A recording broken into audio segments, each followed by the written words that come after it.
So today we are looking at communications and writing skills, topic 7, which talks about the library skills. So when you talk about a library is a very important area in most organizations and even in school.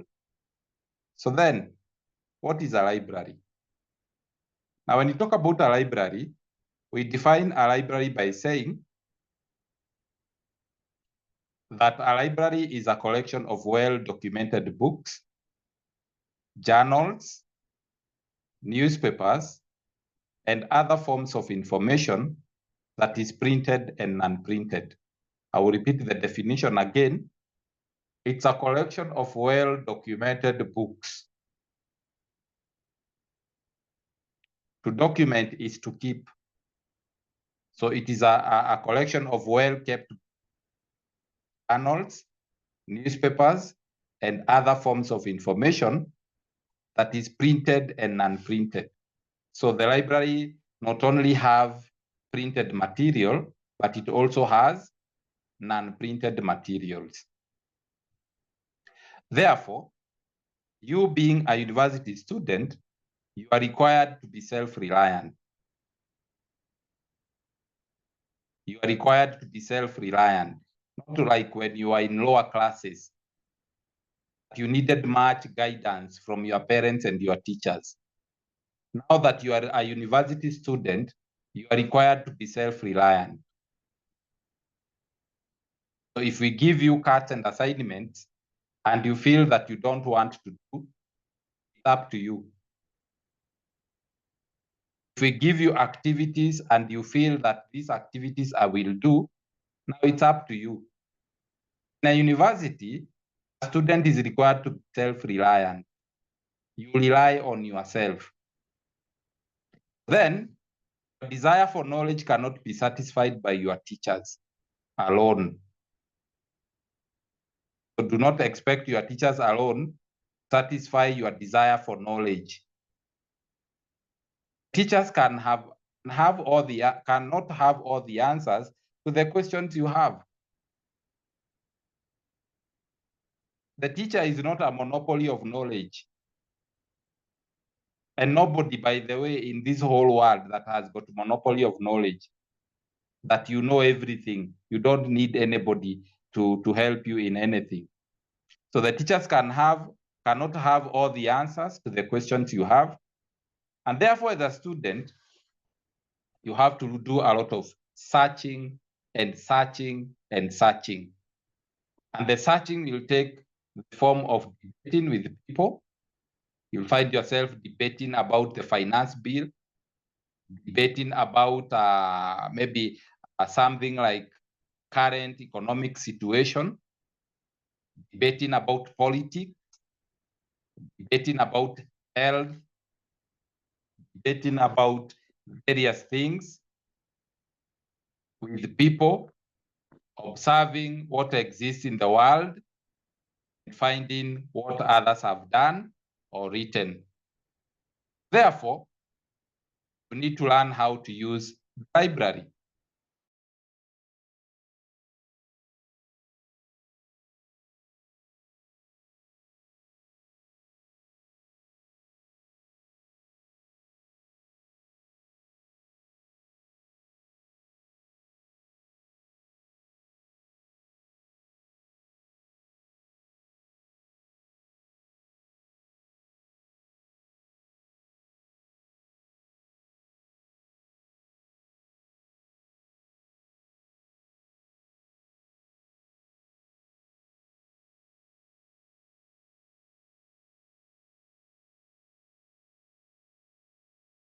So we continue by defining a library.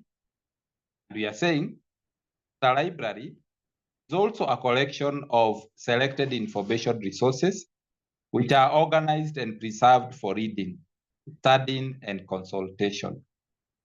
I will repeat again.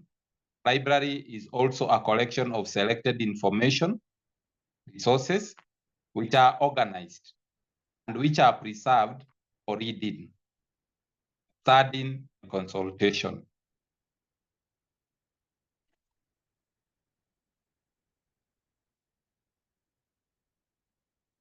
So when you look at those two definitions, there are terms that we have talked about. We have talked about selected, we've talked about organized, we've talked about preserved, hidden, studying, and consultation. Those are the terms that we get from the definition we have gotten.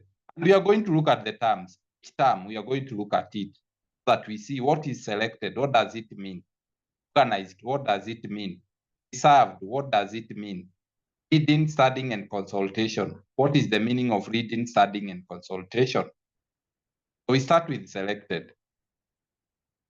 Here we are saying most university libraries select materials using internationally accepted principles of selection and correct selection tools. So all materials acquired through gifts, all materials acquired through donations should be selected, and only relevant and useful ones are put in the shelves. Universities receives books from other universities in form of donations. Universities receive books from other institutions in form of gifts. All the books that they receive in form of donations and gifts, you should not take those books and put them in the shelf. You only select those books that are related or those that are important to you, and the ones that are not important to you, you donate them to another university or you donate them to another institution. That's what we are saying, that university consists of, library contain books that are selected. For example, if you go to some some institutions, like if you go to KPLC library, Kenya Power and Lightning Library, you find books, they have their own library. They have their own academic library, and they also have their own library in terms of what they do.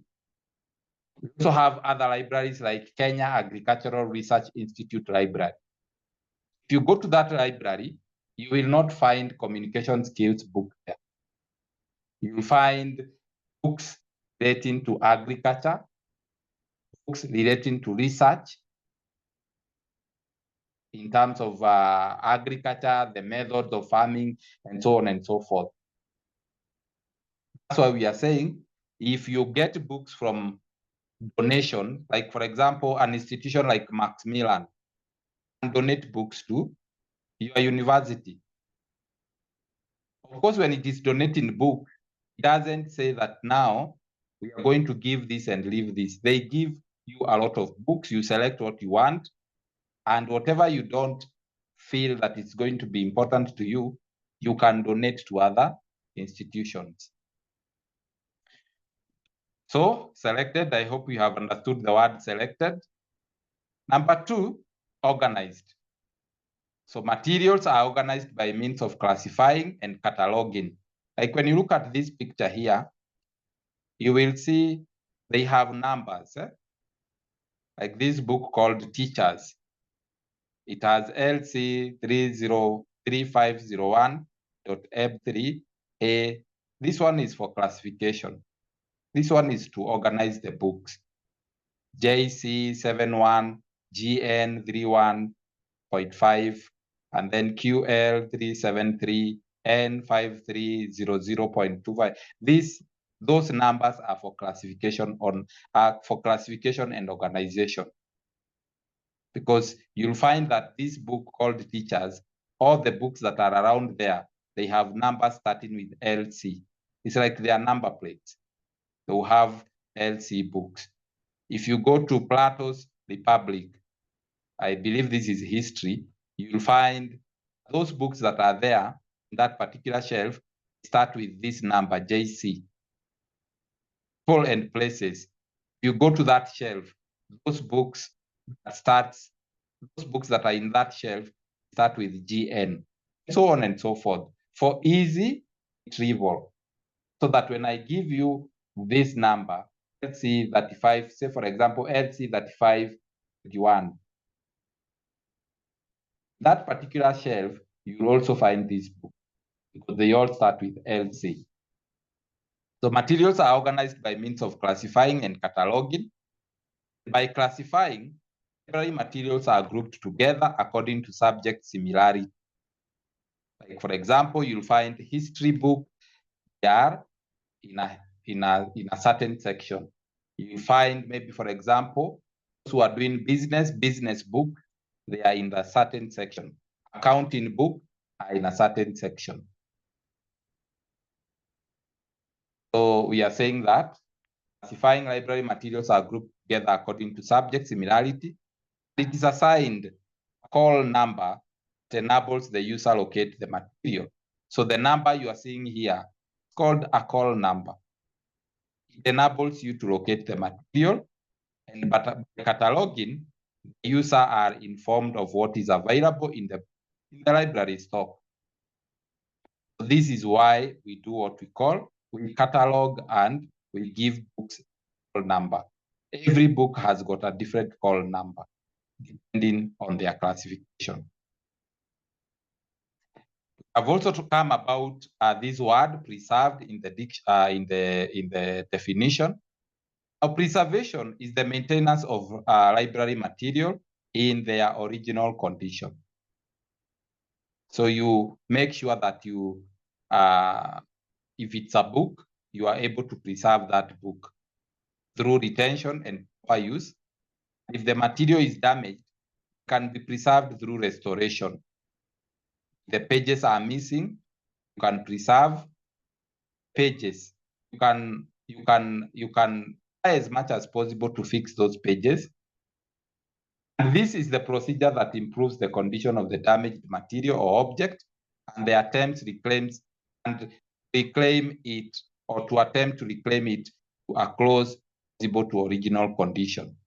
The photograph here, you can see that this book, I think it was torn. This person is trying as much as possible to put it in its right order, that it can be used as long as the longest time possible. So that is preservation. So in the library, we preserve. Then we have what we call reading, studying, and consultation. So when we go to the library materials are meant for leisure.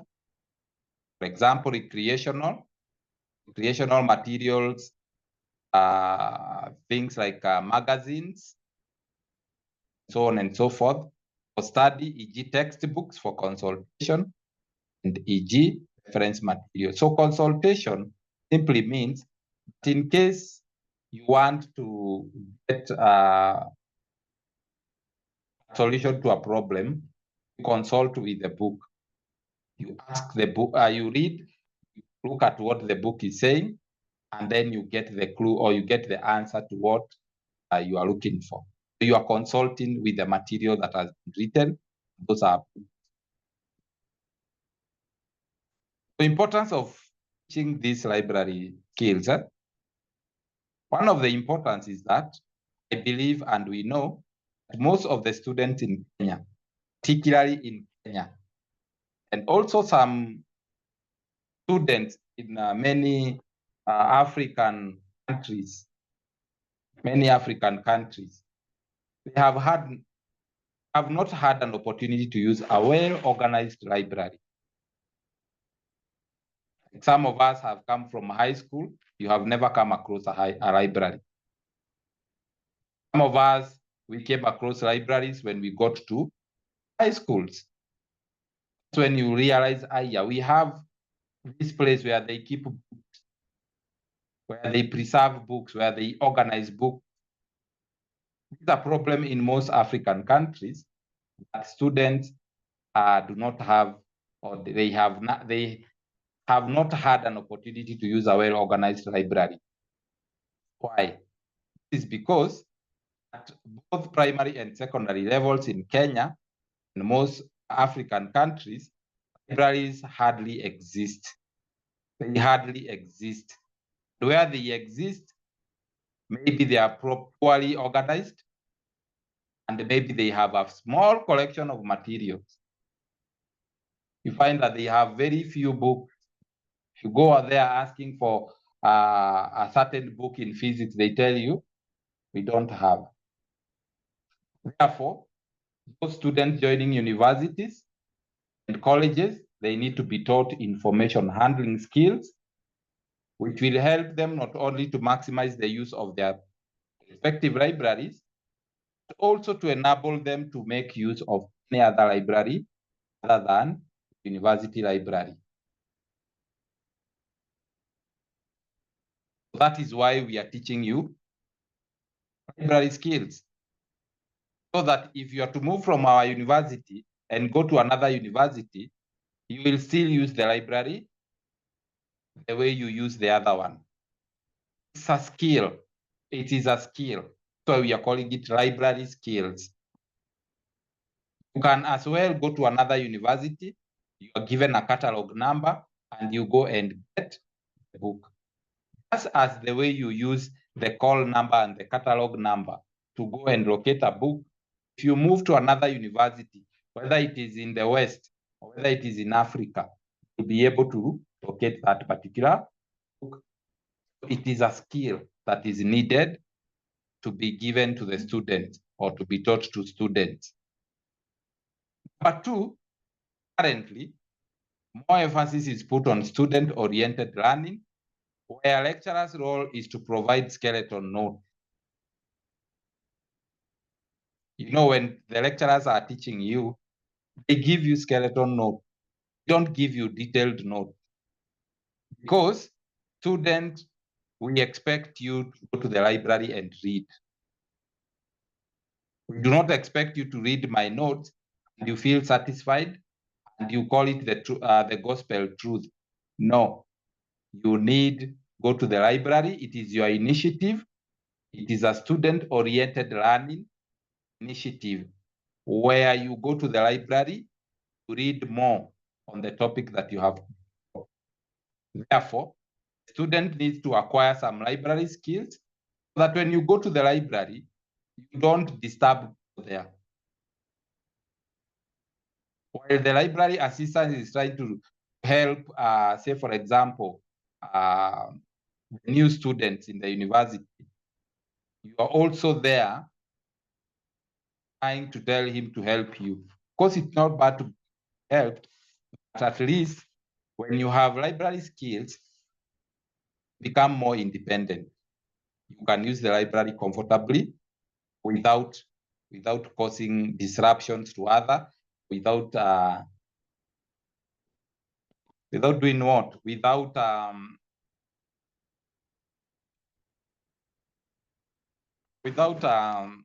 affecting others, affecting other people's work, or without something like that.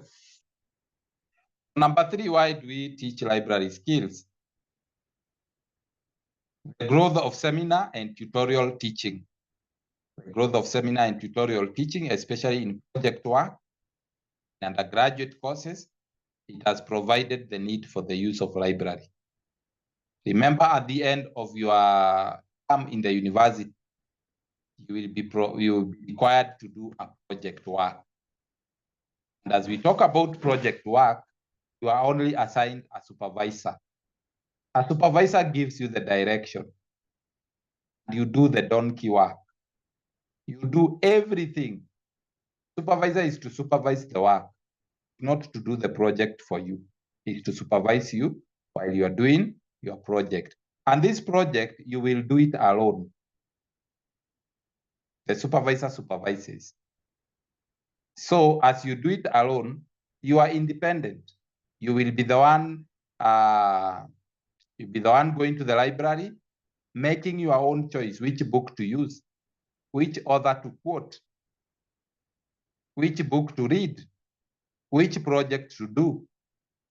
It will be upon you. That's why we are teaching you, so that when that time of doing the project comes, you will not have difficulties in using the library. What are the aims of a library? Number one of the aim or goals of a library is to store a wide collection of academic materials in order to facilitate independent academic pursuit by both students and staff. The main aim of a library is to store as many books as possible, so that if anybody comes from outside, or if a student comes in that particular library, he is able to get the required or the needed the material that he needs to pursue whatever he is pursuing. And when you talk about library exists even in companies. Big companies, they have their own libraries. Institutions of higher learning, they have their own libraries. Not only on higher learning, but institutions. You find like KARI, Kenya Agricultural Research Institute, they have their own library. Kenya Medical Research Institute, they have their own library. Kenya Revenue Authority, they have their own library. Kenya Power and Lighting Company, they have their own library.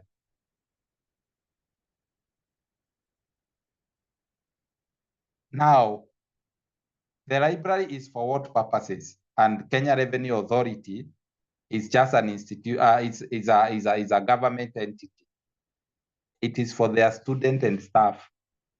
So if you're a staff at Kenya Revenue Authority and you want to pursue a bachelor's in commerce or something, and maybe you'd want a place where you can get the books or sit and read, then there is a library for you. So we continue. Another aim of a library is to foster and create interest among students and staff to interact with the material available in the library. To create that interest, so that when you are going to the library, you are so much interested. People who like reading, it is their passion. They like reading a lot. You find them in the library in the morning, you find them in the afternoon, you find them in the evening. And there are people who don't like reading at all. They only read when the exam is, because there is an exam. It's a very bad habit. We need to cultivate the habit of reading. Because there is a lot of information that is hidden in. A lot of information hidden in. But people don't read.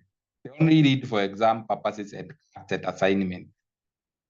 Beyond that, I don't know what they do for the rest of their days. Number 3 is to assist students to become more effective in independent research. You are able to do research yourself.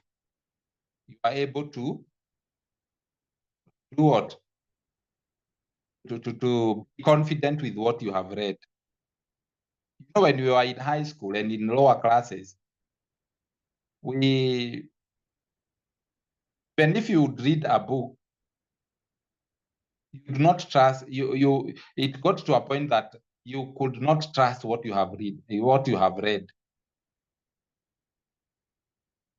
That whatever your teacher was telling you is what you took it as the truth. But now you are growing, you are moving from lower classes, you are coming to high school. And as you are growing, you are coming to university. When you become independent, everything that you read in the book, you can be able to critique it. You can be able to poke holes into it. You are able to think about what you have read, and you are able either to take it as truth or false. And then you develop that confidence of doing what we call trusting a material or not trusting a material. Number 4 is to encourage students and staff to explore new things as well as learn more of the familiar ones. You explore new things when you read. And you become, or you get more information, or you become, you learn more of the familiar ones. So those are the aims of the library. Then types of libraries. Types of libraries. We have 5 types of libraries. Number 1, we have national libraries. We have public library. We have academic library. We have private library. We have special libraries. We are going to look at what we call the private library. Now, public library. Public libraries are libraries provided from the public funds through the local authority or the Ministry of Local Government. Use of any of these libraries is not restricted to any class of person. They are freely available to all members of the public. If you go to town, you go to many counties, you'll find that they have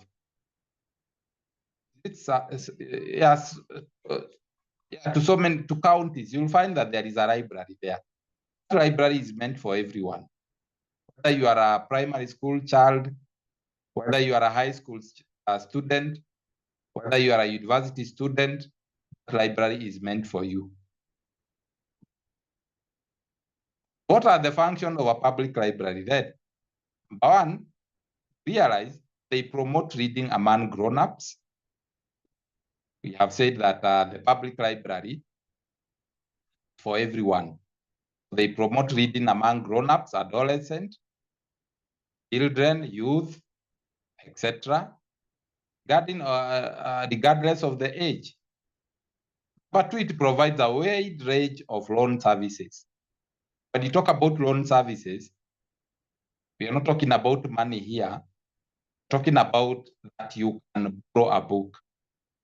Those local libraries, you find that for you to borrow a book, you must be a member. And you borrow a book, and then you are told to return it at a specific date, failure to which there is will incur some charges. They strive to serve the whole community. That's the purpose or the function of public library. Then we also have what we call national libraries. National libraries is like what we call the National Archives. I hope we have been to the National Archive. They're also called reference libraries. National libraries are also called reference libraries. Usually books in such libraries are for references only. You cannot borrow a book from Kenya National Archives. It's a national library. Reference library is a copyright library, since its main function is to collect and preserve books. Its main aim is to collect and preserve periodicals such as magazines, books, Guinness books of record, such things, newspapers published in the country. For example, if you would want a newspaper for the year 2001, January, you can get it from the archives. They keep this book. They keep these books and newspapers. So the reason why we have national archives is that this is archived through a law requiring publishers to drop. For example, if you publish a book in Kenya, you will be required by the law to drop one copy of the book in that particular national library. Because we have said national libraries are used as reference libraries. We also have what we call special libraries. So special libraries is a collection of books, it contains books and other materials dealing with limited field of knowledge, provided by a land society, research organizations, or industrial or commercial undertakings. A very good example is KEMRI, Kenya Medical Research Institute. If you go there, you don't expect to find a communication skills book. Those are medical books are there, and research books as far as medical is concerned. We also have UNEP. Also have Kenya Agricultural Research Institute. You go there, ready to find materials as far as agriculture is concerned or agricultural technology is concerned. Those are special libraries. Have any other library that we have not mentioned? We also have academic libraries. Academic libraries, these ones are libraries that you find in academic institutions. In academic institution, like if you go to University of Nairobi, you find that they have a library. If you go to Jomo Kenyatta University of Agriculture and Technology, they have their own library. Those are specifically for the institutions, the colleges, high schools, and universities. And we also have private libraries. Private libraries are private institutions. Like you might find a big private institution have got their own library. That one is a private library. You cannot borrow a book from there because it is a private library from a private institution. So I think we have looked at National Library, we have looked at a public library, we have looked at academic library, we've looked at private library, we've also looked at a special library. Sections of a library. Number one section of a library is the short loan or reserve section. This section contains books and other materials that are in short supply, high on demand. The book can only be borrowed for a short period of time, like 1 or 2 hours, and cannot be taken out of the library before closing hours. Such books are borrowed overnight when the library is closing and should be returned the following morning, the library open. Yeah, we have some books in the library which are in short supply. You'll find that there are only 2 copies, 3 copies of the book, or even 1 copy of the book. What happens in this loan section, short loan, you can borrow a book. That book will tell you that you're going to stay with it for 2 hours. After 2 hours, you return the book. It's supposed to be used within the library.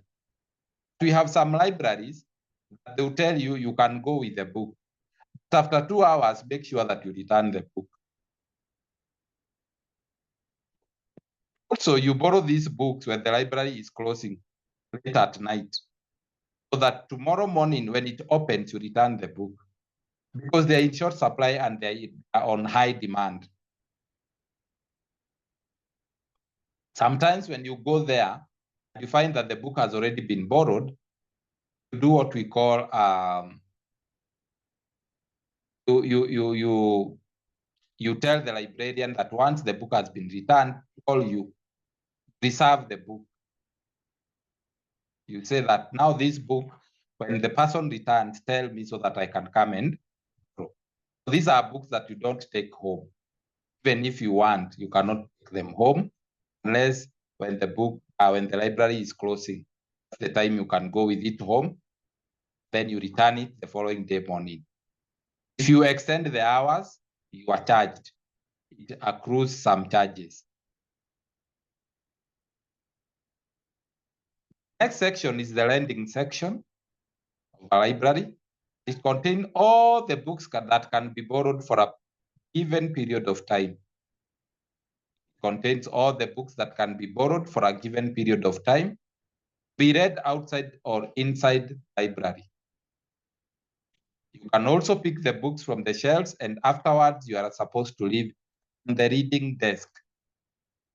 When you pick the book from the shelf in the library, you should not go and return it, the way we do it in supermarkets. You know, when you go to supermarket and you take a certain brand, a brand of soap brand. If you find that this soap is not good, find another better one, then you return it to where you picked it. you pick the one that you want. In the library, when you pick a book from the shelf, leave it on the desk. Library assistants will come and pick them and return them where they are supposed to be returned. So the lending section, it refers to, you can lend a book, even 2 days, 3 days. You can lend it, read it in the library. Then when you read it in the library, if you don't feel like going with it, you can go and clear with people who actually the library. You clear with it. Because if you lend a book and you leave it in the shelves, then from the system, it will show Kennedy, the one who is having the book you left it in the shelf. So you thinking that if you leave the book in the shelf, it will not accrue charges. It will accrue charges because from the system, it reads that this book is with Kennedy. And on your side, you may think this book, I left it in the library, so I don't have anything to do with the library. And because you are a student, you are coming to clear after your graduation to tell you that there is a book that you have not returned. This book has accrued an interest of 10,000 shillings. You will have to pay, even if you left the book, you never cleared with librarian in the system. Next thing, the next section is what we call the reference section. The reference section contains books and materials meant for reference only. For example, here you will find encyclopedias, you will find maps, you will find dictionaries, you will find survey books, and so on and so forth. These references material, you should not get out. You should not get them out of the library. They are meant to be used in the library. The dictionary, the encyclopedias, the references, survey book, you're supposed to leave them in the library. You should not carry them home. We also have other section in some libraries called the information technology section, which has 3 subsections: audio-visual, computer section. Here you will find, and then there is also what we call the reprographic section, for example, say photocopying and binding section, where they bind books and you can also photocopy book there.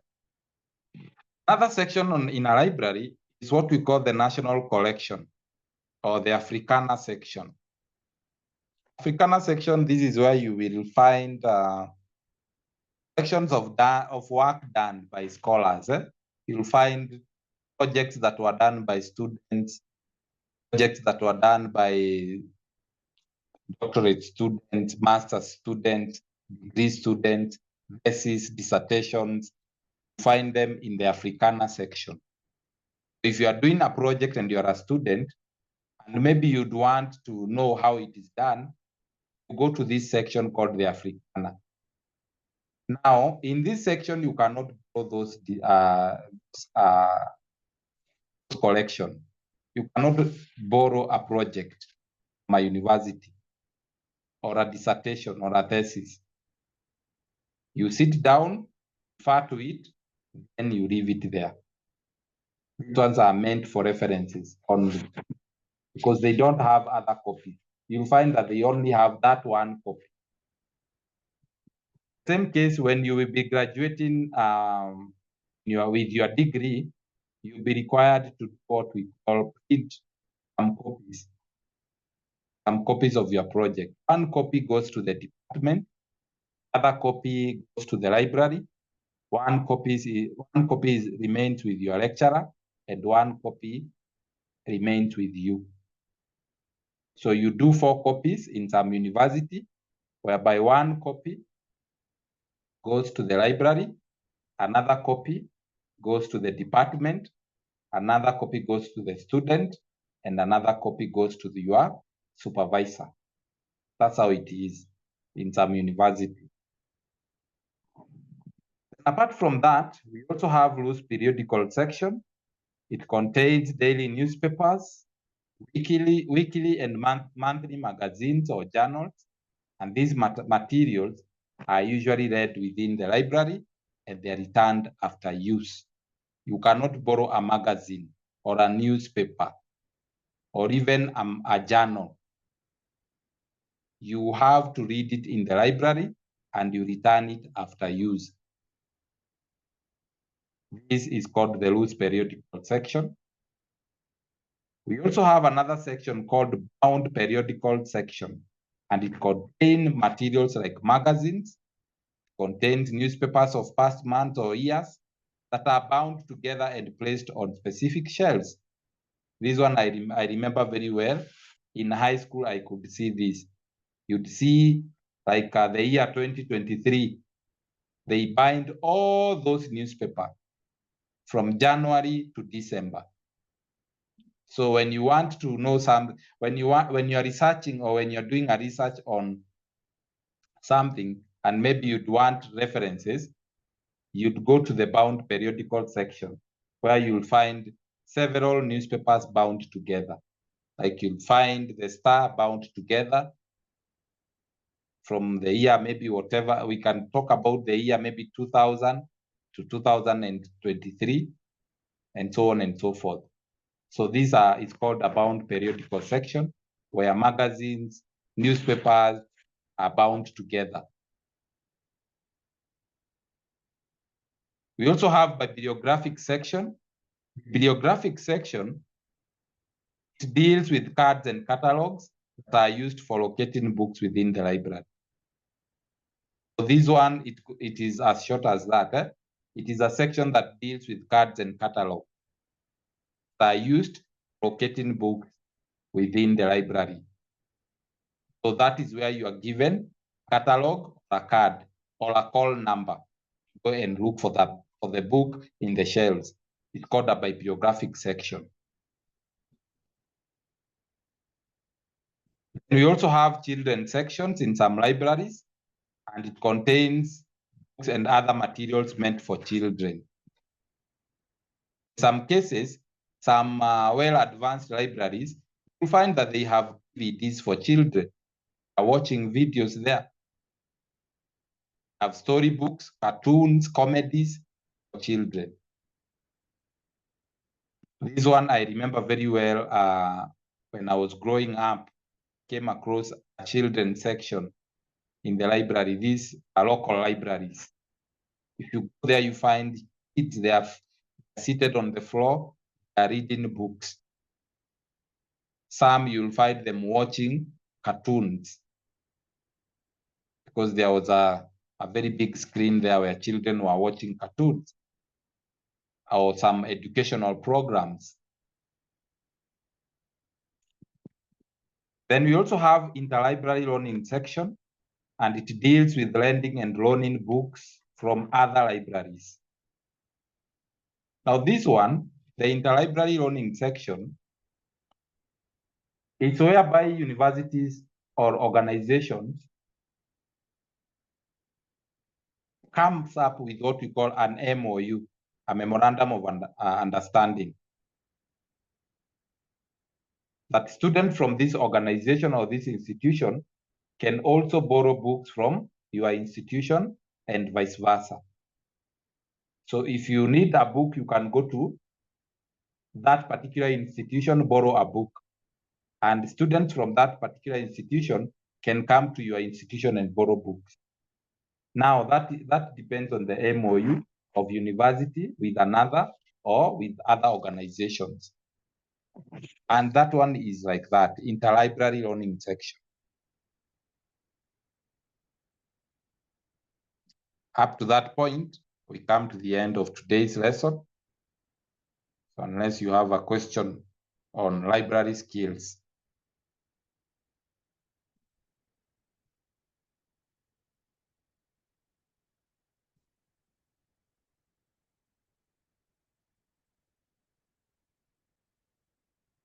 If there is no question, I will stop at that point.